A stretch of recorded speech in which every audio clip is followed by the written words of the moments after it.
நாம் என்ன நினைக்கின்றோம், ரமலான்ல அந்த பகல்ல கொஞ்ச நேரம் தண்ணி குடிக்காம இருந்தா நாம் அல்லாஹ்ட்ட இறைச்சவாதி நினைக்கிறோம். அது இறைச்சத்தின் அடையாளம் தான். அது ஒரு டெஸ்ட். அந்த டெஸ்ட்ல நம்மள பயிற்சி வைக்கிறான், ரமலான்ல ட்ரைனிங் கொடுக்கறான். நான் சொன்னா கேப்பியா, கட்டுப்படுவியா? நான் உனக்கு எதை ஹலால் என்கிறேனோ அதுதான் ஹலால், நான் உனக்கு எதை ஹராம் என்கிறேனோ அவற்றின் பக்கம் நீ திரும்பி கூட பார்க்க கூடாது, அவை உனக்கு ஹராம். நான் சொன்னால் அந்த ஹராமை விட்டு விடுவாயா?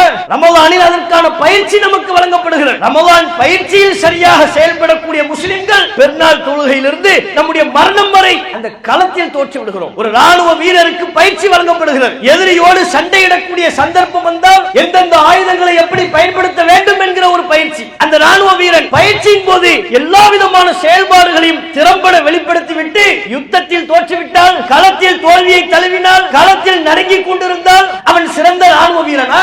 அதுபோல் தான் ரமலானில் பயிற்சியை பெற்ற முஸ்லிம்கள் நாம் களத்தில் ஷைத்தானுக்கு முன்பாக தோற்று விடுகிறோம். அவன் நம்மை களத்தில் தோற்பதற்கு பெரிய முயற்சிகளை மேற்கொள்வதில்லை. திடலை விட்டு வெளியே செல்கின்ற பொழுதே நம்மை கட்டி அணைத்துக் கொள்கிறான். இந்த ஒரு மாத பயிற்சி இவ்வளவுதானா? இந்த அளவில் நம்மோடு முடிந்து விடக்கூடிய ஒரு அம்சமா? இல்லை சகோதரர்களே. இந்த உலகத்தில் நாம் நோற்ற நோன்புகள் மறுமையில் நமக்கு பலனளிக்க வேண்டும் என்றால் நம்முடைய வாழ்க்கை முழுக்க ரமலானில் நாம் கண்ட பேணுதலை வாழ்க்கை முழுக்க கடைபிடிக்கணும்.